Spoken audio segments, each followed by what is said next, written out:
Before we begin, let's slow this moment down. This isn't about flames climbing spires. It isn't about sirens, headlines, or ash drifting across Paris.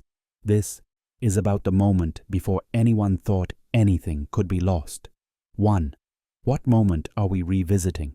Before the fire, Notre Dame felt ordinary, not unimportant, just assumed. Stone warmed by the day, footsteps echoing softly across worn floors, a few tourists drifting through, cameras lowered more often than raised, maintenance crews doing what maintenance crews always do, checking beams, replacing wood, preserving what everyone believed would always be there. The cathedral didn't feel fragile.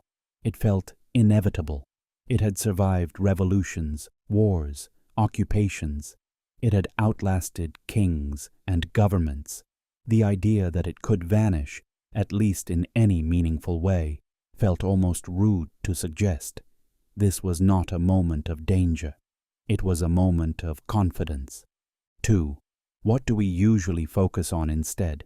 We remember the fire, the images, the collapse, the collective gasp as the spire fell.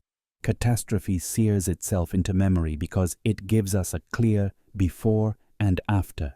It lets us draw a line and say, this is when it changed. Normalcy doesn't get that courtesy. We don't remember the quiet hours that made the loss possible. We don't remember the long stretches of assumed safety.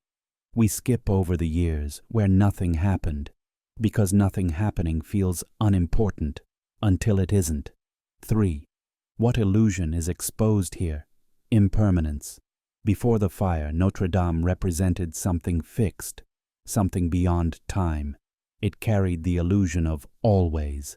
But always is not a property of buildings. It's a story humans tell themselves so they can stop paying attention. The fire didn't destroy permanence. It revealed that permanence was never real. The stone endured, but only because people cared for it. And even care has limits. 4. Why does this moment matter universally? Because Notre Dame isn't unique. Every city has its version of this illusion. Every life does too. We assume continuity. We assume tomorrow will resemble today closely enough to be ignored. We assume what has lasted will continue to last, because imagining otherwise feels exhausting. This moment matters because it exposes a pattern. Humans notice value most clearly after it's threatened. We photograph what we once walked past. We mourn what we once overlooked. We learn too late how quietly important something was. Notre Dame reminds us that attention is an act of preservation.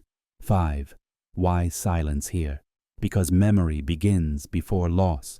Dramatizing the fire would be easy. Flames demand attention. Noise does the work for you. But silence forces something harder. Recognition. By walking through Notre Dame before the fire, we listened to what it was when no one was watching closely, when it wasn't asking for sympathy, when it didn't need to be saved yet. Silence lets us sit with the truth that what we lose is often what we stop listening to first. That's why this moment matters, not because something burned, but because something was quietly assumed to be eternal. And when the walk begins, it begins there. In the stillness we rarely think to remember.